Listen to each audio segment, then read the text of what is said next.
Audits and pre-audits for the employee retention tax credit. What are they and why are they so important?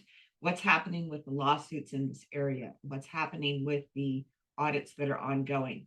So audit is when you have applied for something, maybe you've got your credit back, you got the employee retention tax credit refund back, and now the IRS has come back saying, we're going to audit you. I want you to prove that you qualified, and I want you to show me how you made your calculations.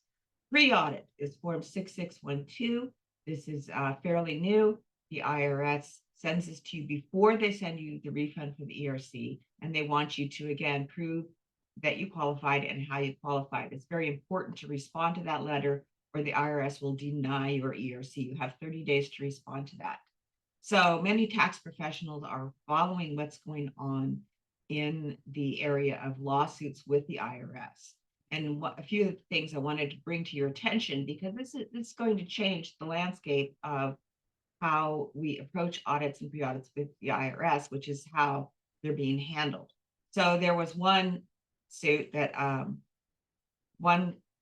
there was one company that got audited. They had a $3.7 million ERC, and the person represented them claimed that they qualified for partial suspension through a couple of areas that are explicitly denied from the frequently asked questions on the IRS website. And anybody who is representing someone in this kind of a case should have known that. There are plenty of ways to qualify through partial suspension, so you don't need to be bringing up something that really blatantly shows you don't know what you're talking about. So some of the things that were brought up where they said, well, we didn't have enough of the medical facility, we didn't have enough protective equipment, and so we had to shut down. Well, that in itself, it's very clearly stated and has been for a long time on the IRS website, frequently asked questions. If your vendor is unable to supply you with what you need, the only way that's going to qualify you for the ERC is if the vendor was shut down by a governmental order and therefore could not manufacture the product that you needed. That's very clear, and it's nearly an impossible rule to get around. Now, the other area that you cannot use as a defense or a qualifier for the ERC is saying that we voluntarily shut down.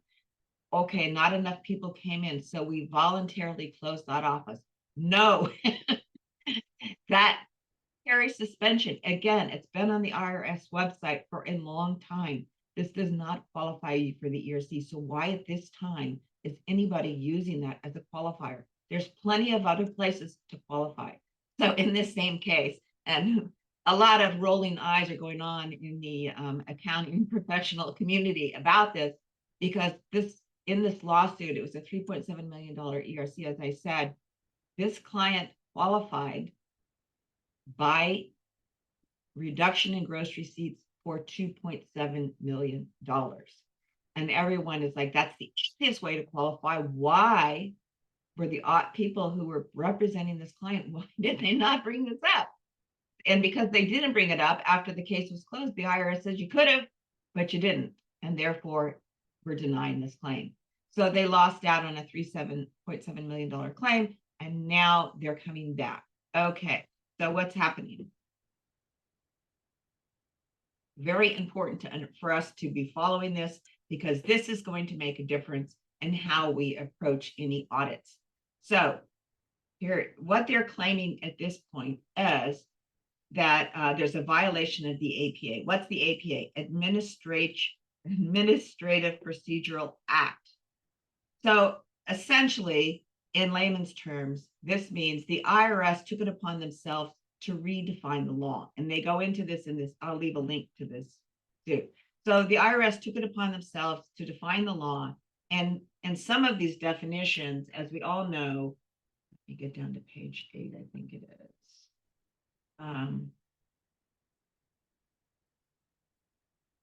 You're talking about this notice.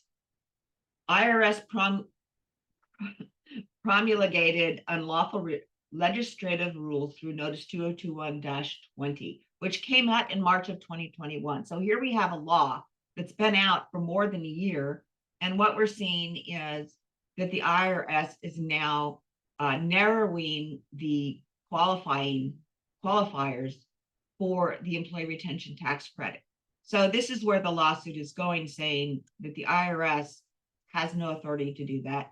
They've put also down a moratorium. So they've completely just way slowed down. Everyone knows this who's following me, that they've been waiting and waiting. Where's my check? Why are they not producing my refund that's due to me?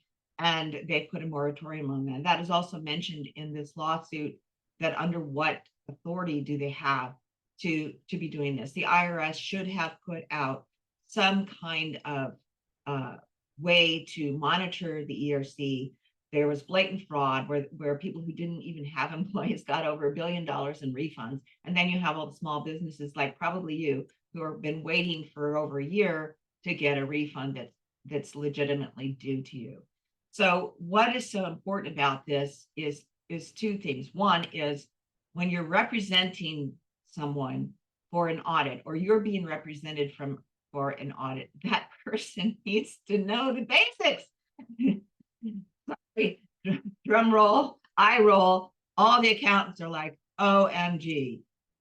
Like, how did anybody represent so poorly this client, so that they were stating that they qualified because they voluntarily shut down their business?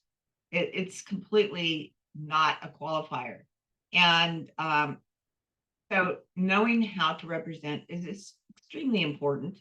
These people are going back at it, paying a lot in legal fees, going back at it, and now taking a different angle that the IRS didn't have the authority to make the law. And I have to agree that some of that is true. They were really, really late in responding, and whether or not they had the authority to take the law that was passed by Congress and change it around and put all these restrictions on it, that's questionable.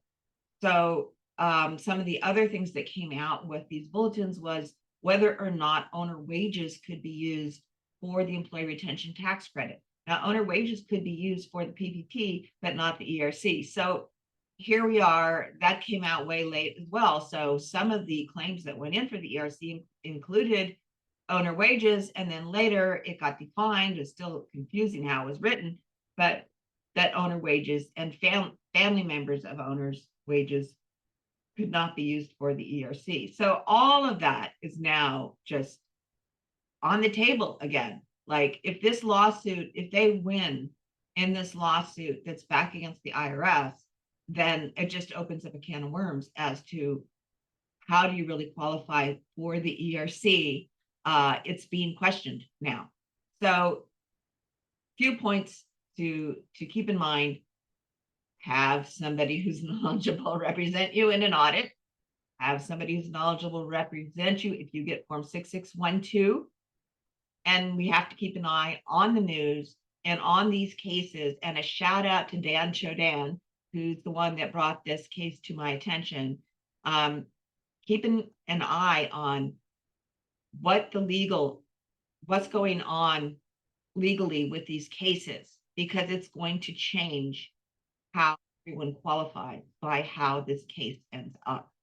So thanks for watching. I'm trying to keep you updated on the long and winding road of the employee retention tax credit. Thanks for watching. I'm Michelle Smart. I'm an enrolled agent.